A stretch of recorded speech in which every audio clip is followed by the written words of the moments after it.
அன்பு உறவுகளுக்கு இனிய வணக்கங்கள். கன்னி ராசி அன்பர்களுக்கும் கன்னி லக்ன அன்பர்களுக்கும் இது ஒரு சிறப்பு பதிவு. நிறைய பயனுள்ள தகவல்கள் இந்த வீடியோல கொடுத்திருக்கோம். கொஞ்சம் கூட வீடியோவை ஸ்கிப் பண்ணாம முடிஞ்ச வரைக்கும் முழுமையா பார்க்க முயற்சி செய்யுங்க. வாங்க வீடியோக்குள்ள போலாம். கன்னி ராசியை பொறுத்த வரைக்கும் உத்திரம் 2, 3, 4 பாதங்கள், ஹஸ்தம் 1, 2, 3, 4 பாதங்கள், சித்திரை 1, 2 பாதத்தை உள்ளடக்கியது கன்னிராசி. கன்னிராசிக்கு அதிபதி புதன் பகவான். வீடியோல சொல்லக்கூடிய பலன்கள் ஆண் பெண் இருபாலருக்கும் பொருந்தக்கூடிய பலன்கள். வரக்கூடிய ஏப்ரல் முதல் வாரத்துல செவ்வாய் பயிற்சி நிகழ இருக்கு. அதாவது திருக்கணித பஞ்சாங்கப்படி ஏப்ரல் 3ஆம் தேதியும் வாக்கிய பஞ்சாங்கப்படி ஏப்ரல் 7ஆம் தேதியும் மிதுனத்திலிருந்து கடகராசிக்கு செவ்வாய் பயிற்சியாகி கடகத்துல நீச்சமாக போறார். செவ்வாய் நீச்சமானாலுமே வரக்கூடிய ஏப்ரல் 11ஆம் தேதி வரைக்கும் செவ்வாய் வர்க்கோத்தமம் பெற்று ராஜயோக பலன்களை கொடுக்க போறார். செவ்வாய் நீச்சமானாலே பிரச்சனை தான் கொடுப்பார் அப்படின்னு பயப்பட வேண்டாம். ஏன்னா செவ்வாய் வர்க்கோத்தமத்துல ராஜயோக பலன்களை கொடுக்க போறார். கடக ராசியில புனர்பூசம் 4ஆம் பாதத்துல செவ்வாய் இருக்கார். அதனால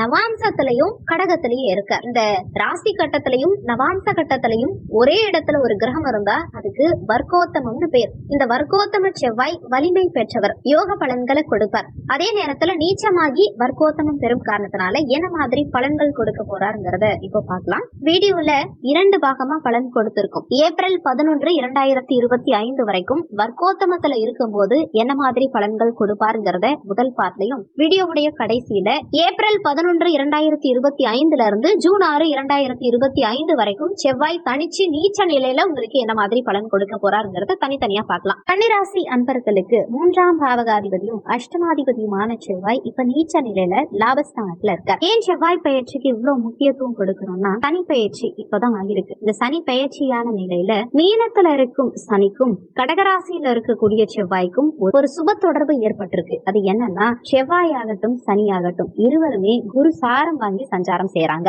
சனி பூரட்டாதியில சஞ்சாரம் செய்யறாரு, ராகுவும் பூரட்டாதியில இருக்கார், செவ்வாயும் புனர்பூசம் நட்சத்திர சாரம் வாங்கி சஞ்சாரம் செய்யப்படுறார். இந்த குரு இந்த செவ்வாயையும் சனியையும் இணைக்கிறார். அதுல ராகு சனி சம்பந்தப்பட்டிருக்காங்க.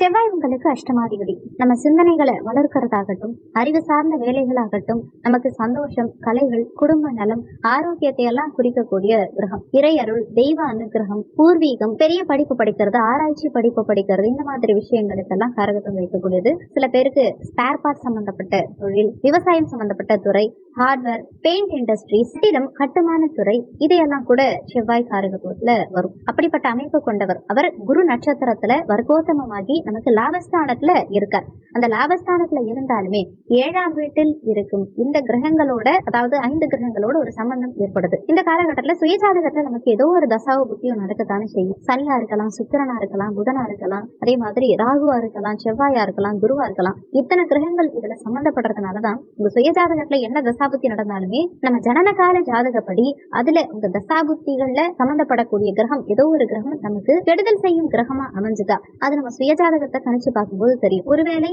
இந்த கிரகங்கள்ல 8ஆம் இடமான தடைகளையும், தோல்விகளையும், கஷ்ட நஷ்டங்களையும், வலி வேதனைகளையும் கொடுக்கக்கூடிய கிரகங்களாகும் 12ஆம் இடமான விரயங்கள், பயணங்கள் செய்யறது, அதிகமா செலவு செய்யறது, இடமாற்றம் செய்யறது, தன்னுடைய சக்தியை இழக்கிறது, அல்லது தலைமறைவு வாழ்க்கை வாழறது, மிகப்பெரிய ஒரு பாதிப்பு அடைகிறது, இப்படி எல்லாம் 12ஆம் இடம் வேலை செய்யும். இந்த ஆதிக்கத்துல இந்த கிரகங்கள் ஏதோ ஒண்ணு நமக்கு வேலை செய்யும் போது ஒரு சுயஜாதகத்தையும் அந்த தசாபுத்தி கிராஸ் பண்ணா என்ன மாதிரி நிகழ்வுகள் நடக்கும்ங்கிறத இங்க பார்க்கலாம். இந்த காலகட்டத்துல உறவுகள் சார்ந்த வழியில கருத்து வேறுபாடுகள் ஏற்படலாம். நம்பிக்கை சார்ந்த வகையில நம்ம ஏமாறதுக்கு வாய்ப்புகள் உண்டு. யாருக்கிட்டையாவது நம்பி ஏமாறதுக்கு வாய்ப்புகள் உண்டு.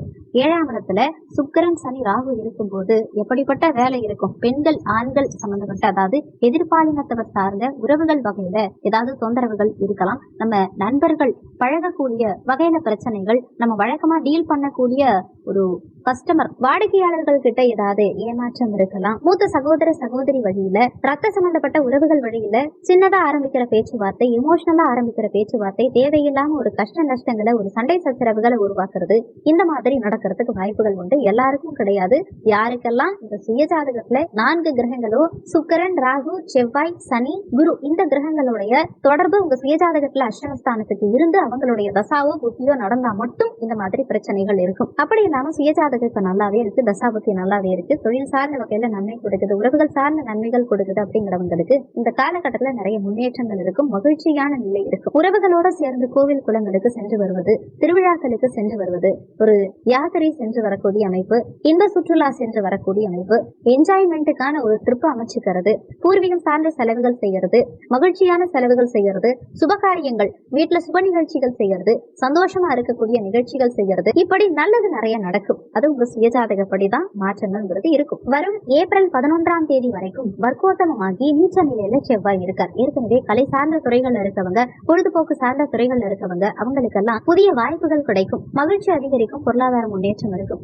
ஏற்கனவே பிரிஞ்சவங்க கூட மீண்டும் ஒன்றிணைந்து மகிழ்ச்சி காணக்கூடிய அமைப்புகளை கொடுக்கும். பழைய நண்பர்களோட பொழுது கழிக்கக்கூடிய அமைப்பு, பிரிந்த உறவுகள் மீண்டும் ஒன்றிணையக்கூடிய அமைப்பு, தந்தை குழந்தைகள் பிரிஞ்சு இருக்கவங்க கூட மீண்டும் குழந்தைகளோட தந்தை ஒன்றிணையக்கூடிய அமைப்புகளை எல்லாம் ஏற்படுத்தும். என்னதான் 7ஆம் இடத்துல 5 கிரக இணைவு இருந்தாலுமே அந்த கிரகங்கள் அனைவருமே பெரும்பாலும் பாக்கியஸ்தானத்துல இருக்கும் குரு மாதிரி தான் செயல்படுவாங்க. இந்த காலகட்டத்துல தெய்வ அனுகூலம், சந்தோஷம், இடமாற்றம், சந்தோஷமான இடமாற்றம், எதிர்பார்த்த நன்மைகள், இது எல்லாத்தையும் கொடுப்பாங்க. ஆனா இது எல்லாமே 11ஆம் இடம், 7ஆம் இடம், 9ஆம் இடம் எடுக்கும்போது உற்பத்தி சார்ந்த துறைகள்லயோ ட்ரேடிங் சார்ந்த துறைகள்லயோ பெரிய பலத்தை கொடுக்காது. அதை மட்டும் நீங்க கொஞ்சம் கருத்துல வச்சுக்கணும். பெரிய இன்வெஸ்ட்மெண்ட் பண்ணும்போது பிசினஸ் பண்றவங்க கொஞ்சம் நிதானத்தை கடைபிடிக்கணும். கன்னி ராசியோ கன்னி லக்னமோ இருக்கவங்களுக்கு சுயஜாதகத்துல வரக்கூடிய ஏப்ரல் 11 வரைக்கும் செவ்வாய் தசாவோ செவ்வாய் புத்தியோ செவ்வாய் அந்தரமோ நடந்தா, சுயஜாதகத்துல செவ்வாய் பலமா இருந்தா இதிலும் முன்னேற்றம் இருக்கும். செவ்வாய் பலமிழந்த நிலையில இருந்தா புதிய முயற்சிகள்ல இறங்க வேண்டாம், நிதானத்தை கடைபிடிக்கிறது நல்லது. இது வரைக்கும் சொன்னது வர ஏப்ரல் 11ஆம் தேதி வரைக்கும் இருக்கக்கூடிய வர்க்கோத்தம செவ்வாயுடைய பலன்கள்.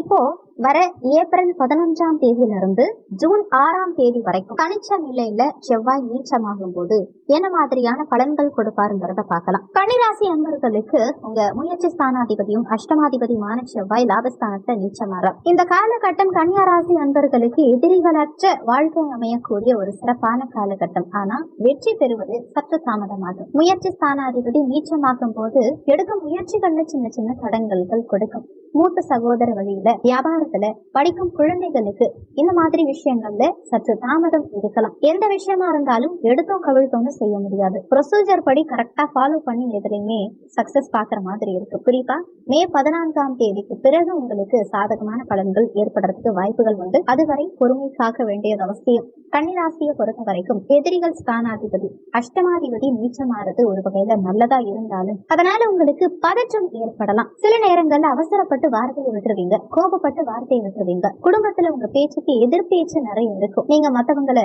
சண்டை போட்டு சமாதானப்படுத்துற மாதிரி நிலை இருக்கும். குடும்ப உறுப்பினர்கள் கிட்ட அன்பா பேசி ரிக்வெஸ்ட் பண்ணி எதுவும் உங்களுக்கு நடக்காது. சில நேரங்கள்ல கோபப்பட்டு வார்த்தையை விட்டு எனக்கு மட்டும் ஏன் இப்படி நடக்குது அப்படின்னு நீங்க அவங்க கிட்ட சண்டை போட்டுதான் ஒரு விஷயங்களை பெரும் மாதிரி இருக்கு. யாரும் உங்களுக்காக முன்னின்று வந்து எதுவும் செய்ய மாட்டாங்க. வழக்கு சார்ந்த விஷயங்கள்ல வெற்றிகள் கிடைப்பதில் தாமதமாகும். வழக்குக்காக செலவுகள் ஏற்படுற மாதிரி நிலை இருக்கும். குடும்பம் சார்ந்த விஷயங்கள்ல உங்களுக்கு எதிரியா செயல்பட்டவங்க, குறிப்பா குடும்பத்துல சிலர் உங்களுக்கு எதிரியா செயல்படலாம். ஒரு சிலருக்கு உங்க அண்ணாவோ அக்காவோ இந்த மாதிரி மூத்த சகோதர உறவுகள் உங்களுக்கு எதிரிகளா நிக்கிறதுக்கு வாய்ப்புகள் உண்டு. அவங்களோட வாக்குவாதங்கள் ஏற்படுறதுக்கு வாய்ப்புகள் உண்டு. இதனால குடும்பத்துல அனாவசியமான சண்டை சச்சரவுகள், வாய் வார்த்தைகள், மனஸ்தாபங்கள் ஏற்படுறதுக்கு வாய்ப்புகள் அதிகம். அதே சமயத்துல உங்க பஞ்சமஸ்தானத்தை செவ்வாய் பார்க்கிறார். குழந்தைகள் உங்களுக்கு எதிராக நிக்கிறதுக்கு வாய்ப்புகள் உண்டு. உங்க பேச்ச கேட்காம இருக்கிறது, உங்களுக்கு மரியாதை கொடுக்காம போகிறது, இந்த மாதிரி நிலையும் இருக்கலாம். வியாபாரிகளுக்கு அரசாங்க வகையில தேவையில்லாத குறுக்கீடுகள் ஏற்படுறதுக்கு வாய்ப்புகள் உண்டு. அதனால வியாபாரிகள் வியாபாரத்துல கவனமா இருக்கிறது நல்லது. குறிப்பா ஏதாவது ப்ராடக்ட் பொருள் விற்கிறீங்கன்னா எக்ஸ்பைரி டேட் கரெக்டா இருக்காங்கிறத செக் பண்ணிக்கிறது நல்லது. அதே மாதிரி எங்கேயும் தேவையில்லாத விஷயங்கள் பண்ணாதீங்க.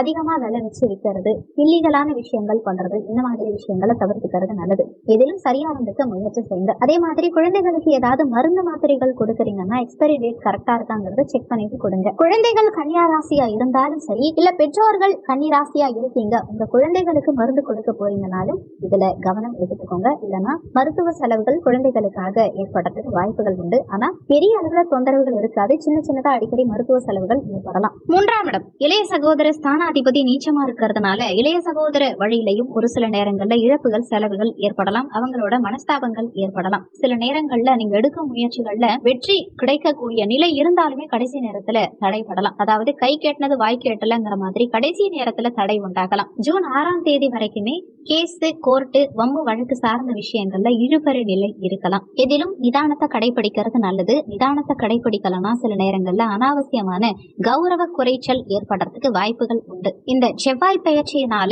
நீச்ச செவ்வாயினால தொந்தரவுகள் இல்லாம இருக்க நீங்க செய்ய வேண்டிய பரிகாரம், பாலசுப்ரமணிய சுவாமி, அதாவது முருகன், குழந்தை முருகனா இருக்கக்கூடியவர். குறிப்பா பழனிக்கு போனீங்கன்னா பழனியில கீழே குழந்தை வேலாயுத சுவாமின்னு ஒரு கோவில் இருக்கு. அதுதான் திரு ஆவினன்குடின்னு பேரு. அதுதான் முன்னாடி 3ஆம் படை வீடா இருந்தது. அங்க இருக்கக்கூடிய முருகப்பெருமான, குழந்தை ரூபத்தில் இருக்கக்கூடிய முருகப்பெருமான வழிபாடு செய்யும் போது உங்களுக்கு குழந்தை பாக்கியம் உண்டாகும். குழந்தைகளால ஏற்படக்கூடிய மன வருத்தங்கள் இல்லாம வியாபார வளர்ச்சி, முன்னோர்களுடைய ஆசீர்வாதம் கிடைக்கிறது. இது எல்லா வகையிலையும் அனுகூலங்கள் காண முடியும். வீடியோல சொல்லக்கூடிய பலன்கள் கோச்சார பலன்கள். கோச்சார பலன்கள் வெறும் 20% தான் வேலை செய்யும். இது 80% அளவுக்கு உங்க சுயஜாதகப்படிதான் வாழ்க்கையில எல்லாமே நடக்கும். இந்த வீடியோல உங்களுக்கு ஏதாவது சந்தேகம் இருந்தா கீழே இருக்க கமெண்ட் செக்ஷன்ல சொல்லுங்க.